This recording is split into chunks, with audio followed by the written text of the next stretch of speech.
जीवन में बहुत बार हम ऐसा सोचते हैं कि जीवन में एक अच्छा लक्ष्य होना चाहिए और उस लक्ष्य को पूरा करने के लिए हम सोचते हैं कि खूब मेहनत करेंगे, लेकिन अगले दिन जो हम सोचते हैं वैसा हम कर नहीं पाते।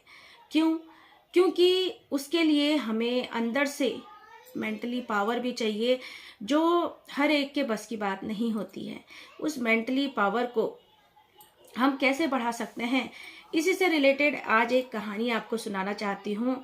इसलिए कहानी को अंत तक जरूर सुनिएगा और सुनने के बाद आपको पता चलेगा कि आपके जो कार्य हैं वो आपके डर की वजह से, आपके आलस की वजह से ही पूरे नहीं हो पा रहे हैं। बाकी आप उस काम को कैसे पूरा कर सकते हैं। तो एक बार एक राजा जो है वो अपनी लड़की का विवाह करना चाहता था और उसने ये कहलवाया था अपने सेनापति से कि पूरे गांव में हर जगह पर आप ये कहलवा दो कि मेरी बेटी का, राजा की बेटी का स्वयंवर है और जो भी राजा की दी हुई परीक्षा को पास कर लेगा उसी से मेरी बेटी की शादी हो जाएगी, शादी कर दी जाएगी। तो जब सेनापति ने कहा ठीक है, मैं ऐसा ही करता हूँ, उस सेनापति ने सब जगह बोल दिया कि राजा की बेटी का स्वयंवर है। तो हर एक जगह से, देश विदेश से सब लोग स्वयंवर के लिए आ गए। खूब भीड़ जमा थी और वहीं पर गरीब लोग भी आ गए थे। उन्होंने सोचा शायद हमारी किस्मत चमक जाए। तो उन्होंने कहा राजा से कि क्या परीक्षा आप लेना चाहते हैं, हमारी परीक्षा को पास करेंगे। तो राजा ने कहा ठीक है।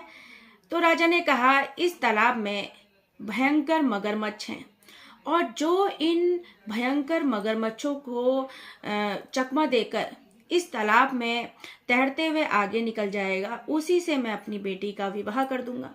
अब चाहे वह राजा हो या चाहे कोई गरीब व्यक्ति हो, अगर ये परीक्षा कोई पास कर पाया तो मैं उससे अपनी बेटी का विवाह कर दूंगा।